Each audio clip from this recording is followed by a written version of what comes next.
রাত 2:17। ফোনটা বেজে উঠল। অর্ণব তাকিয়ে দেখল আননোন নাম্বার।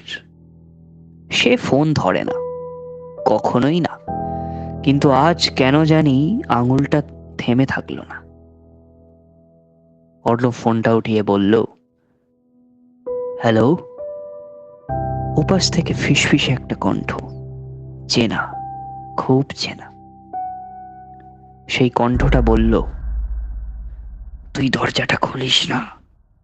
অর্ণব হকচকিয়ে উঠল।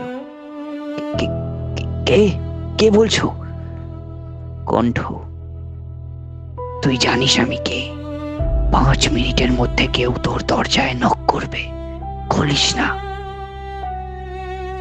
কল কেটে গেল। ঘরের মধ্যে নিস্তবতা, শুধু দেওয়ালের ঘড়ি টিক টিক শব্দ। অর্ণব হাসল। প্র্যাঙ্ক কল, সে নিজের মনের মধ্যেই বলে উঠল। ঠিক তখনই দরজায় নক হয়ে উঠল।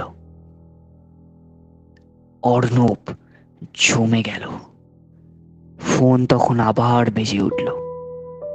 এইবার নাম দেখাচ্ছে সেখানে, আর সেই নাম অন্য কারুর নয়, অর্ণবেরই। সে কাঁপা হাতে ফোনটা ধরল। রিসিভ করে সে বলল, "এ- এটা এটা কি হচ্ছে?" ওপাশ থেকে সেই একই কণ্ঠ, কিন্তু এবার আরো স্পষ্ট। আমি তুই, আর আমি জানি দরজার ওপাশে কি আছে। দরজায় তখন আবার নক। অর্ণব ফিস ফিস করে বলল, ও ও ওখানে ওখানে কে? কণ্ঠ, ওখানে তুই আছিস, যেটা 5 বছর আগে মারা গিয়েছিল। অর্ণবের মাথায় ঝড় বয়ে গেল। 5 বছর আগে একটা দুর্ঘটনা, একটা মৃতদেহ, আর একটা কেস যেটা বন্ধ হয়ে গেছিল। অর্ণব চাপা গলায় বলল,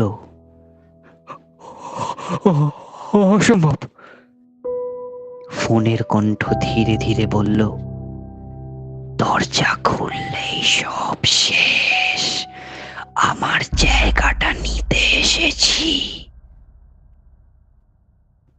নকের শব্দ থেমে গেল।